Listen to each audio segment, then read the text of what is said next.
priority here is actually to give community chance to speak, and we would like to remind people what it is actually to be a human, and we go after people who we think will contribute to this topic the best and doing something big. Nobody was better than the other person. Everyone was just there and just head on head.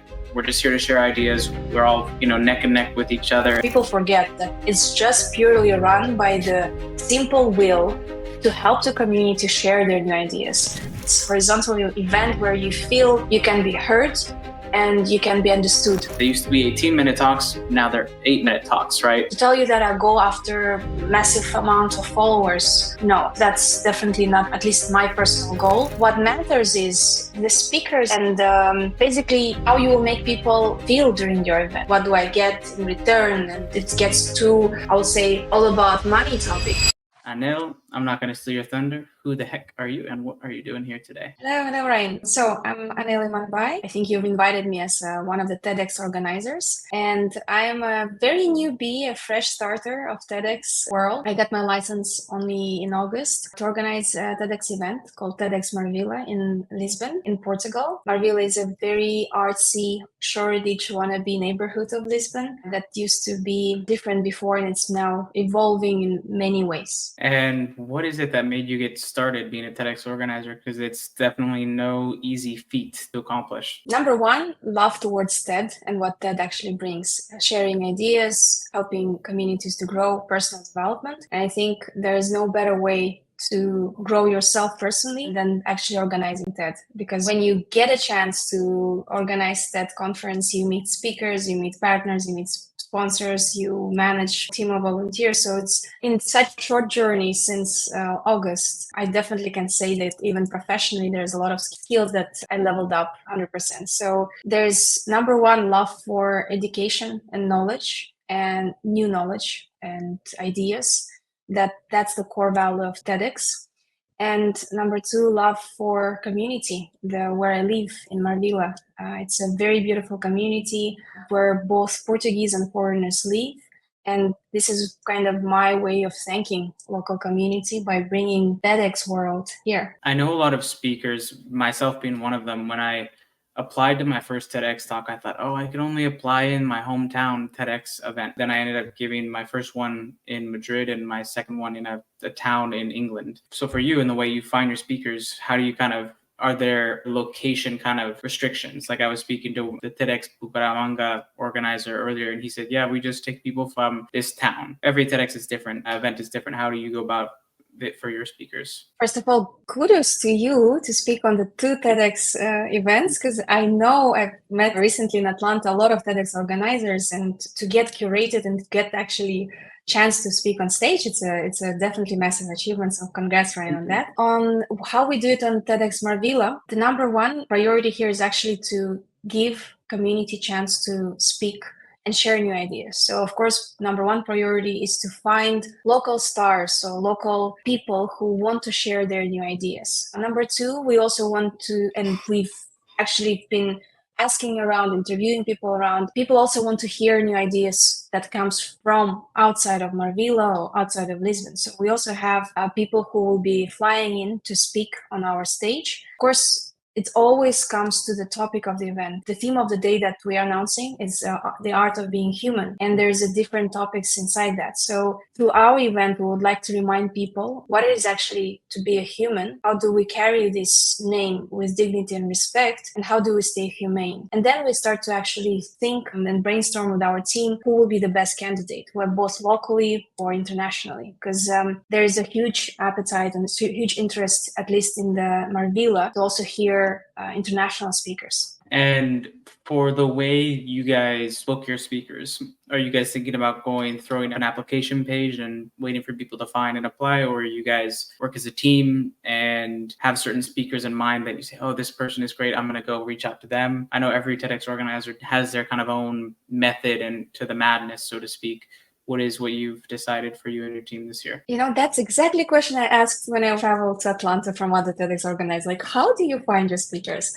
I will tell you our experience. So we do have our website where we have application open for the potential speakers, and we have huge interest that coming there. We have LinkedIn page, TEDx Marvila, where speakers apply as well and they share their interest. And also, we actually go after the speakers. We have the plan, we have a vision of the event and the topic that we want to hear throughout the event. And we go after people who we think will contribute to this topic the best. So they're experts in their subject areas. So we have a process. We ask each potential speaker or people who we're going after to record just a short 3-minute video about themselves, about the topic that they want to speak. And we kind of do watch party with our volunteering team to see who we think were the best for this specific topic. We also have a formed team that actually curates all the speakers. In that team, we have professional speaker coaches. We have also someone with this was like my must-have theatrical background, so that speech has a little bit of wow effect when they're on the stage. And together with the speakers, once the speaker is selected, we work on rehearsing and checking the scripts and making sure that it's good for the stage. We are still haven't closed the final list of the speakers for our TEDx Marvila event, but we do have certain confirmed. So at least half are already confirmed and half we're still basically deciding or going after. Awesome. What is your total amount of speakers that you guys have chosen to have on your stage this coming year? It's going to be a full day event. So each speech will be around 8 minutes. So we're counting for 16 speakers. I know the TED event that you went to in Atlanta like 2 weeks ago, the speeches were 8 minutes there. Before seeing those speeches, were you thinking of having 12 minutes, 14 minutes, 18 minutes? Or has that always been kind of the decision? Yes, Ryan. Actually, that's a very good question, because if you look at the TEDx rules and TEDx guidance, they say that speech will be up to 18 minutes. But everyone who I asked in terms of like TEDx organizers, or even during the TEDx workshop for the organizers, most of the feedback was make sure that speech is not more than 12 minutes, because there's like warm-up time and like closure time. So like between 8 to 12 minutes is ideal. And actually everyone says to me that shorter the better. And what did you learn from going to the TED event 2 weeks ago in Atlanta? Oh my God. Number one, that I'm doing something big. That's like, this is what I felt when I went.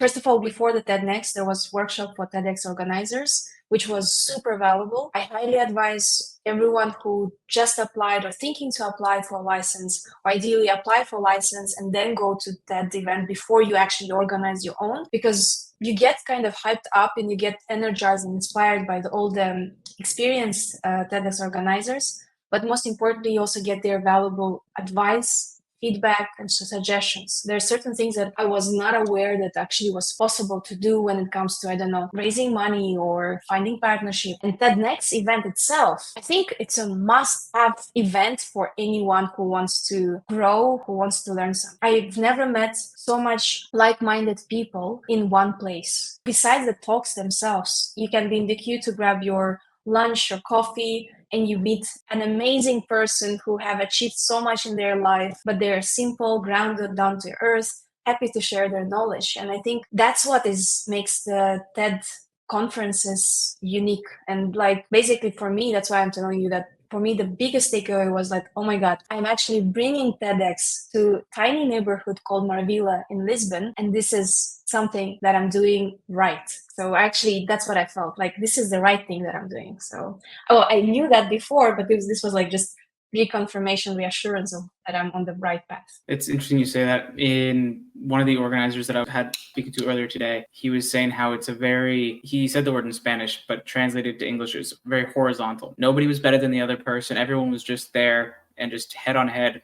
We're just here to share ideas. We're all, neck and neck with each other. And that was really cool. Did you find that as well? That was the culture there? I think that's the culture. That's exactly what actually TED World and TEDx World brings. It's to bring community together. And this is a great takeaway for myself as well, where if before I was also thinking to organize, I was thinking to make sure that, I don't know, there's VIP speakers pay location for my events. But right now, after attending TED Next, I realized that no, there should be no barriers to enter. Everyone has to have a chance to speak to the speaker. Everyone has to have a chance to speak to each other and share ideas. There shouldn't be any, as you said, like vertical lines or, I don't know, any discrimination, any of kind. So it's actually community event, community driven. Of course, there's always a price to enter the events just to cover the costs. But most important, what is it also exciting? It's non-profit.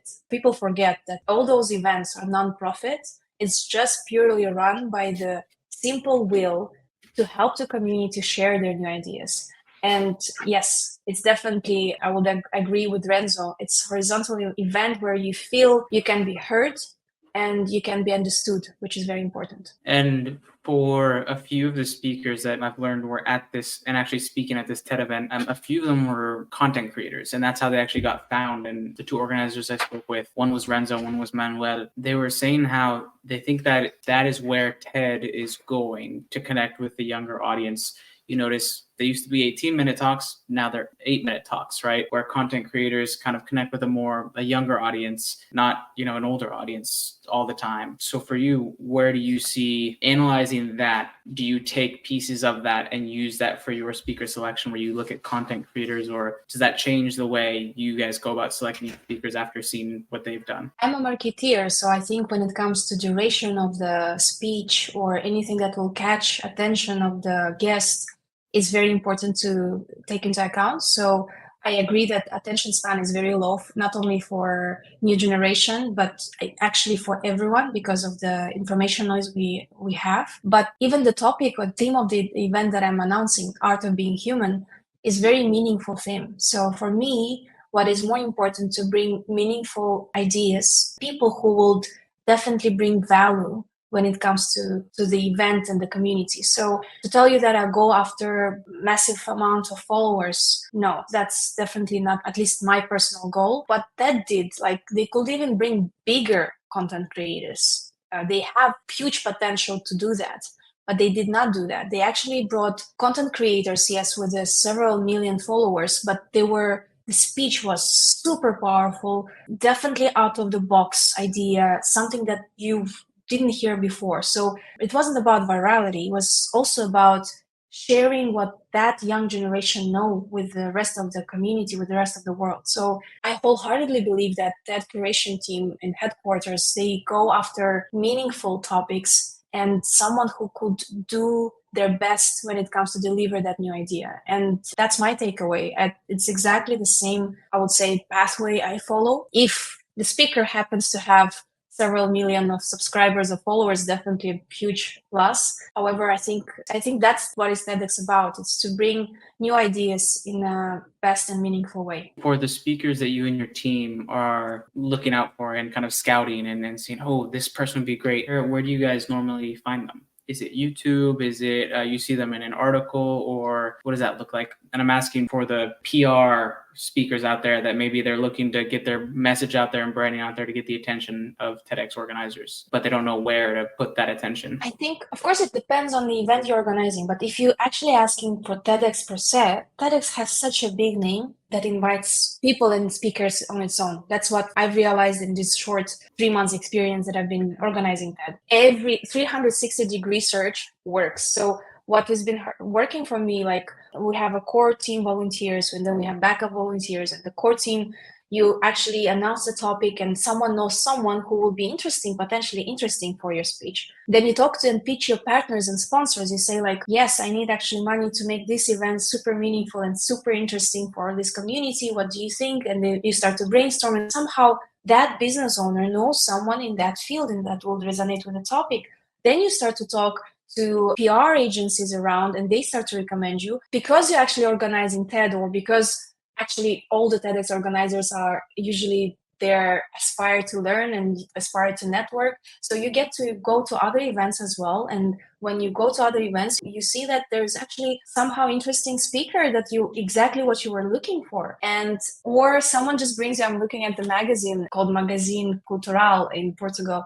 So our chief of staff in TEDx Marvila, she just brought me this magazine saying, look at these people, they're super inspiring, and this person is based in Marvila. So it kind of starts to like you have like a pieces of puzzle that you actually need to build up in the end. And pieces are all brought together by, I would say, the TEDx universe, because it's like it's a community, it's a partners, it's a sponsors, it's everyone around. So I would say that look after everywhere, because LinkedIn is also a good channel, but social media like Instagram or Facebook, also we've been receiving a lot of requests as well from potential speakers. Now, what worries you about putting together a TEDx talk? There's a lot of pressure on your shoulders, I'm sure. What about it worries you? You know what? Before going to TED Next in Atlanta, I think there was much more worries than after. Because before I was always thinking like, oh, I need to make it perfect. It needs to be this way. It needs to be that way. When I went to TED Next and actually visited workshop for TEDx organizers, I realized that what matters is the speakers and basically how you will make people feel during your event. Not all the TEDx organizers care about quality of the venue or quality of the catering that you have or all this minor stuff. What is most important is the speakers that you'll have on stage, how you'll make community feel after your event. And TED Next itself made it so beautifully. It was definitely one of the best events I ever attended. So I'll say that before, my worry was, how can I make it work perfectly? Right now, I just know that I need to make it work meaningfully. And what are you noticing are the most challenging parts about organizing a TEDx talk, especially this being, the first one where you don't have hundreds of reps already? I think convincing partners is definitely difficult. Exactly. I would say that I'm super lucky. The way that I actually started is that the first thing that I did is I hired chief of staff, a professional HR who has more than 20 years of experience as HR director, and she helped me to actually hire a team of volunteers. So we have really like corporate structure. We have a team structure. We have weekly calls. So she made it super structured and organized like in any corporation. So that part was easy. And everyone who is in the team, they're super inspired. All of them are self-led, independent, intelligent, amazing people. And then there's sponsors and partners whom you need to convince. And, we live in a world right now where actually most of the companies cutting their budgets. So you need to make sure that you convey the message. Not all the time you need money. You just need maybe support in marketing, or you just need a certain in-kind partnership from them. So I think it's tricky. However, we are lucky that we have managed to land already around 10 partners, and we are just gonna go ahead and hopefully land more with this video that you're gonna post. Hopefully we'll convince more. But I will say that for TEDx organizers, I would think that it's the most challenging, at least in my experience. And I know not all TEDx events do this, but I'm curious about the one you're organizing because it is more international from what you're telling me. We had Theo, the TEDx Geneva organizer, on here, and he was saying how he covers both the travel and the stay for the speakers that come in, because Geneva is a very international place in Europe, right? So for you and your speakers that are not from Marvila, what are you guys choosing to do as far as the funds for getting to the event? Because I know a lot of speakers, they may not have the money to fly all the way to Lisbon from wherever they are. Maybe they're in the US, maybe they're in Chile, maybe they're in South Africa, maybe Australia, whatever it may be. I'll say majority of our speakers will be our Marvila or Lisbon-based speakers or from Portugal, but we have few speakers that confirmed from abroad. For them, what we're trying to do is actually partner with hotels that will sponsor their nights. And we're kind of about to close the deal with one of the hotels chain. Ticket pricing is harder to land. I hope I will be able to land it before 1st of March, but speakers were okay to cover the cost of the tickets, given that we're actually giving them time in advance, which is we are at least 4 or 5 months before the event. So in that sense, like I know that hotel will be 100% covered. If we're lucky, we might even cover the travel cost. Let's see. But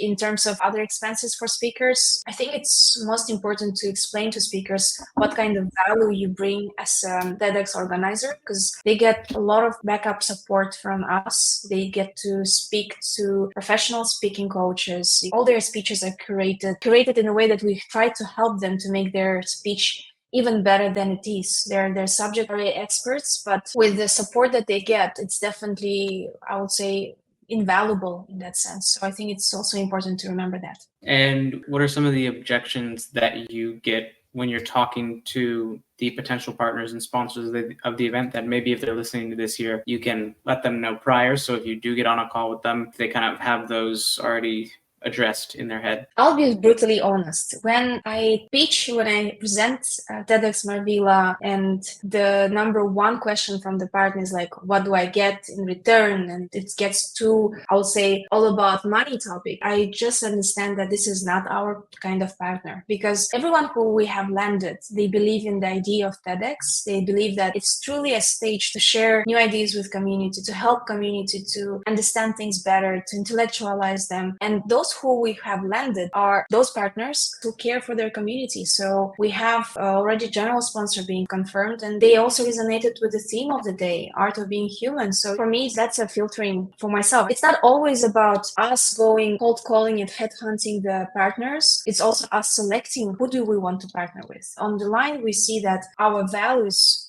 don't match. I believe we should not go for the deal. That's something that I also try to explain for my sponsorship team. Have you guys had an encounter so far where you go up to someone that you know they have an amazing TEDx idea we're spreading in them, and you go up and you tell them, hey, I would love to invite you to speak on our TEDx stage, and their reaction is, oh my gosh, I can't do that. Who am I to give a TEDx talk? Have you had anybody that have had that kind of a reaction? I had personally that. I'll not tell her name, but she's a very, very amazing person who created slow fashion brand. And she just told me, like, she will be an amazing speaker talking about what kind of value she brought by her brand. But unfortunately, she just has a fear of stage. So she was just brutally honest, saying like, there's no way. It's very sad and bittersweet because she brings a lot of value to community by what she's doing. And I wish she could be more vocal, but she's afraid of the stage. And of course, I can't do much when it comes to that. What message do you have for the speakers out there that maybe they're aspiring speakers, but they still have that stage fright, that fear of the stage, but you know they have an idea in them that would be a fantastic TEDx talk, but they have that fear? What message do you have for them to kind of remove that imaginary wall that they're putting up for themselves? Number one, remember, dreams come true. So if you imagine yourself at the stage of TEDx event or a TED event, it will come true if you really work hard on it.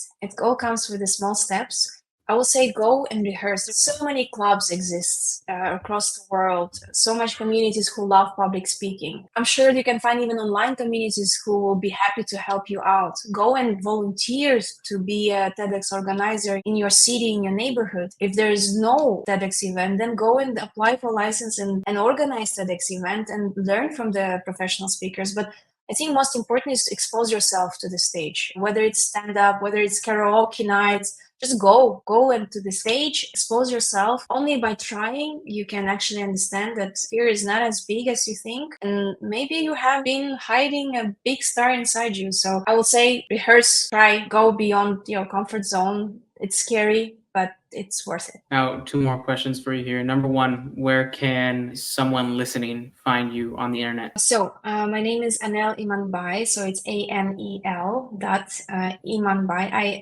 IMANBAY. So you can find me on Instagram. I also have a podcast called Voices of the World, where I talk about inspiring stories of ordinary people. I'm also on LinkedIn, so feel free to connect with me. I'm always happy to share my expertise. If there's someone who is listening and wants to be a speaker coach, please reach out. We're always looking for volunteers. Regardless of your location, we can work remotely. And yeah, if you love public speaking, if you love sharing your knowledge, if you like learning, I will be super happy to connect. Awesome. Now, last question for you here. From everything you've learned being part of the TEDx community, from talking to all these speakers, from landing the sponsorships, from meeting many TEDx speakers and other TEDx organizers, what is one knowledge nugget that you would want to share with the aspiring speaker, the professional speaker, or the entrepreneur that speaks to grow their business? Be honest, be truthful, and bring meaningful message. It's not one word, definitely, but I think really honest, meaningful, and truthful message from heart will be heard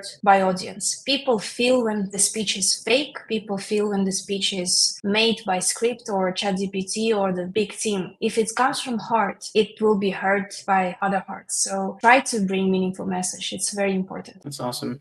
Well, guys, if you're listening here and you found anything of value with what she has shared with us today, share this episode with that one friend that needs to hear it. Or maybe you know a business that's in Lisbon that is looking to sponsor a TEDx talk, and you can shoot this podcast over to them. Maybe it is what they need to hear. So do them that favor and send that over to them. Anel, thank you for taking the time to be here. And guys, thank you for listening. Cheers, y'all. Thank you so much. Take care. Bye.